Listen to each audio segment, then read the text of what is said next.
So it's called Portrait of a Thief by Grace D. Lee. It came out on 4/5/2022. It is a national bestseller. It's a New York Times bestseller. It's an international bestseller, #1 in the UK. And it's sold in a bunch of different territories. It is set to become a series by Netflix. Top tier. So there is a lot of really great sort of like force behind this book. This book was based on a true story of Chinese art disappearing from Western museums in a series of smash and grab robberies, and the author sort of made it her own, and about these 5 Chinese American college students who were taking back looted art stolen from China centuries ago that now resides in Western museums. So it's about repatriation of art. It's about the complexity of the Chinese American diaspora. It's about found family between these 5 characters. It's about coming of age in a lot of ways, because these characters are about to embark on life for their own outside of college for the first time. Yeah, and these are all themes I just find really interesting. Anyway, I'm very, very happy about that book. It was a surprise, actually, when it hit the New York Times bestseller list, because, again, the driver for books a lot of the time is book clubs. And because this didn't have that, we were like just crossing our fingers that it would make it. And because of, how great Grace is on social media, and just all of the enthusiasm that this book has had from the very beginning, I think that propelled it, and with the support of Phoebe Robinson, too, who's the founder and has a large social media presence, I think that sort of helped get this book on the list. So I'm very happy. Yeah. Talk about the Netflix deal, about how that intertwined between the successful books and getting into the IP and the media. So I don't deal a lot with the film TV side. Publishers almost never retain the rights to TV film.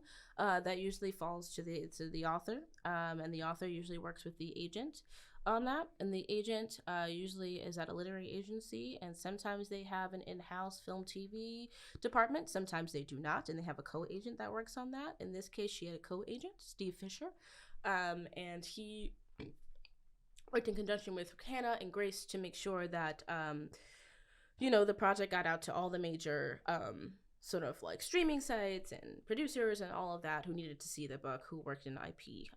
And that process was pretty soon after I bought the book. I want to say a couple months in, and she was already having talks with, Netflix and ABC and all other sort of like production places. And yeah, I wasn't involved in any of those conversations because, again, that's the agency's side. Yeah. But she did tell me that Netflix got her vision. She, meaning Grace Lee, is the executive producer. Nice. So she's helping to write the script for this series that hopefully will go to production, crossing my fingers.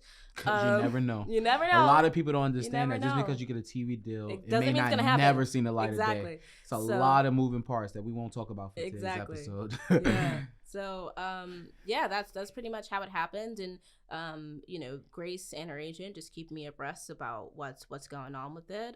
Hopefully we can do a movie tie-in edition, which has like the cover of the movie art. I mean, when it comes out.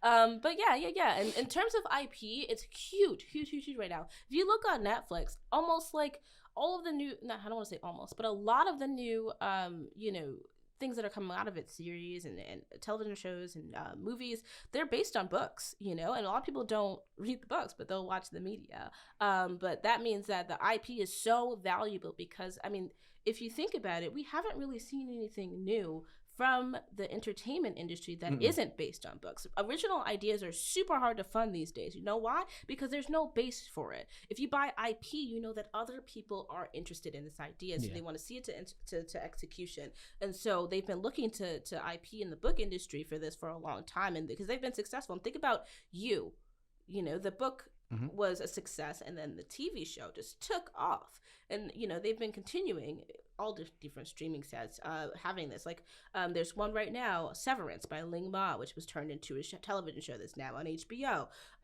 There's one by Emily St.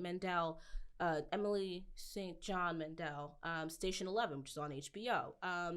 There's just like a lot of IP going around because it's a sure thing for them. They know that this is something that people are interested in. So I don't see that trend dying down for a while. Wow. Is there a prediction of when this Netflix show is going to be coming out? I mean, who the hell knows? Possibly. You never Soon, know. hopefully, maybe.